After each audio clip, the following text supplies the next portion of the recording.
দেখুন, কোষ্ঠকাঠিন্য হলো শুধু এটাই, আপনি সবসময় কিছু না কিছু খেয়ে চলেছেন।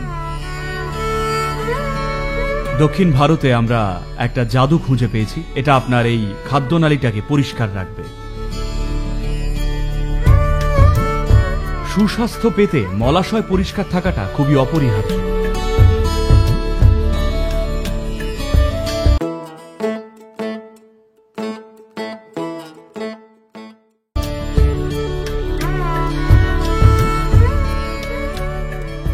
আপনি যা খাচ্ছেন তা যদি ফাস্ট ফুডের দোকান কিংবা সুপারমার্কেটের তাক থেকে আমদানি করে থাকেন, তার মানে আপনি সাধারণত খুব কম জলযুক্ত খাবারই খাচ্ছেন। যদি মূলত আমিষ খাবার খেয়ে থাকেন তাহলে সেটাও একটা বড় সমস্যা, কারণ আমিষ খাবার শরীরের মধ্যে দিয়ে খুব ধীর গতিতে এগোয়। যে খাবারই খান তাতে অনেক বেশি মাত্রায় জল থাকা উচিত। আপনার শরীরে জলের মাত্রা 70% বেশি। যদি কোনো শাকসবজি খান তাতে 70% বেশি জল থাকে, ফলের মধ্যে 90% বেশি জল থাকে। তাই পর্যাপ্ত পরিমাণে শাকসবজি, ফলমূল আর বাদাম এবং অঙ্কুরিত বীজ শস্যাদি খেলে অন্ত্রের মধ্যে দিয়ে খাদ্যের চলাচলে কোনো সমস্যাই হবে না। আপনি যা খাচ্ছেন তা খুবই শুকনো শুকনো খাবার, যার মধ্যে কোনো জলই নেই। তাই যথেষ্ট ফল, শাকসবজি, বাদাম, অঙ্কুরিত বীজ শস্য এগুলো খেলে তাতেই ঠিক হয়ে যাওয়া উচিত।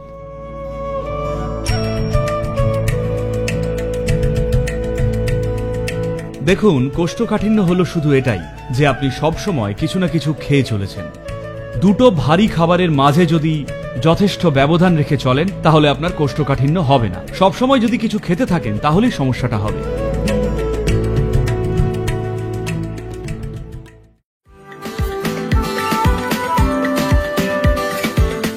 সাধারণত প্রথাগতভাবে চিরকালই খাওয়ার শুরুতে প্রথম গালের সঙ্গেই ঘি খাওয়া হতো। ঘি হলো একটা তৈল পদার্থ যা গোটা খাদ্যনালীকেই পিচ্ছিল করে দেয়। এটাই আপনার খাওয়ার শুরুতে খাওয়া উচিত, যাতে এটা খাবারের চলাচলটাকে বেশ সহজ করে দিতে পারে। আবার একই সঙ্গে যদি ঘি আর শর্করা জাতীয় কিছু একসঙ্গে খান, যদি ঘি আর চিনি একসঙ্গে খান, তাহলে তা চর্বি হিসেবে রয়ে যায়। কিন্তু শুধু ঘি খেলে, তা শুরুতেই যে সামান্য একগাল কিছু খেলেন তার সাথেই যদি ঘি খান, তাহলে ঘিটার বেশিরভাগটাই পিচ্ছিল কারক হিসেবে কাজ করে। তাই যিনি সঠিকভাবে ঘি খান সেই ব্যক্তির মলাশয় সবসময় পরিষ্কার থাকবে, কারণ কিছুই সেখানে আটকায় না, কিছুই সেখানে দীর্ঘ সময় ধরে জমে থাকে না।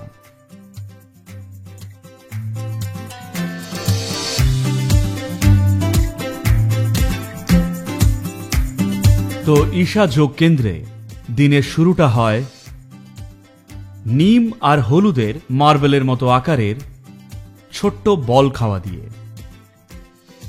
এটা আপনার দেহতন্ত্রে যা যা প্রভাব ফেলে তার অনেকগুলো দিক রয়েছে।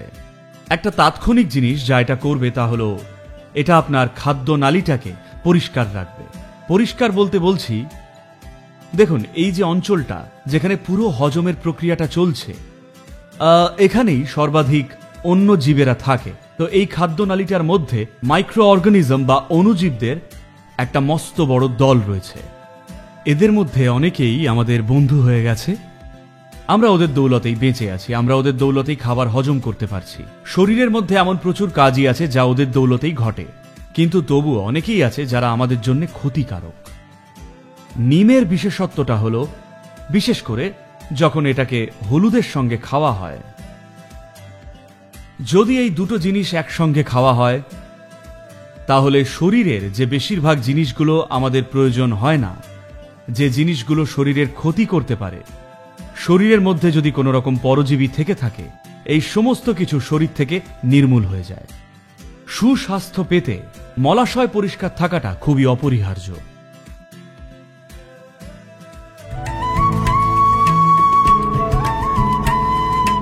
দুগ্ধজাত খাবারে কিছু উৎসেচক বা এনজাইম থাকে, যা আজ নির্দিষ্ট কিছু টেক্সটাইলের আঠা তৈরি করতে ব্যবহার করা হয়। এই আঠালো বস্তুগুলো জলে গলে না, তাই যখন অনেক দুগ্ধজাত খাবার খান তখন তা গিয়ে আপনার মলাশয় আটকে থাকে। ফলে যে বর্জ্য পদার্থের সহজেই বেরিয়ে যাওয়া উচিত ছিল তা দেহ থেকে বাইরে বেরোয় না।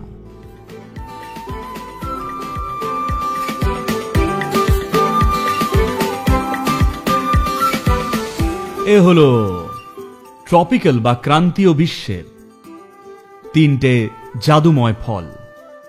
এগুলোকে সঠিকভাবে মেশালে এই ত্রিফলা সামান্য জল বা 1 চামচ দুধ বা অন্য কিছুর সাথে মিশিয়ে বা মধুর সঙ্গে যদি খান, সিস্টেমের মধ্যে শোধন ঘটবে। তবে যদি আপনি এই সব খুঁজে নাও পান, দক্ষিণ ভারতে আমরা একটা জাদু খুঁজে পেয়েছি।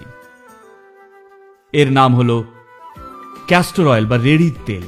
একদম অল্প করে 1/2 চামচ রেড়ির তেল প্রতিদিন রাতে একটু গরম করে জল বা দুধের সাথে মিশিয়ে পান করুন। আপনি দেখবেন আপনার অন্ত্র পরিষ্কার থাকবে।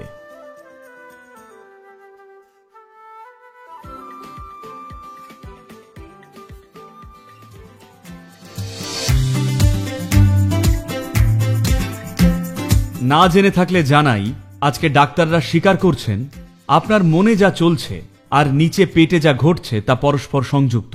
আমরা যোগে সবসময় এটা বলতাম, চিন্তা ভাবনা এবং আবেগে যদি বদ্ধ বা চাপা ভাব রেখে চলেন, তাহলে স্বাভাবিকভাবেই আপনি কষে যাবেন। তাই নিচেও কষে যাবে। জানেন তো এটা কিভাবে আপনার মস্তিষ্ক আর অন্যান্য অংশ সংযুক্ত? দেখুন, কারণ এই ওপরে আপনি যাই করেন, স্বাভাবিকভাবেই তাতে আপনার জীবনের ভিত্তিটা, আপনার যে মূলাধার, সেটাও প্রভাবিত হয়। শুধুমাত্র আপনি নিজের মাথায় যে অর্থহীন কাজ করে চলেছেন তার জন্যে। যদি আপনি ভয় পান, হয় আপনার পাতলা পায়খানা হবে, নয়তো পায়খানা বন্ধ হয়ে যাবে। তাই তো কথায় বলে, ভয় পায়খানা করে ফেলল।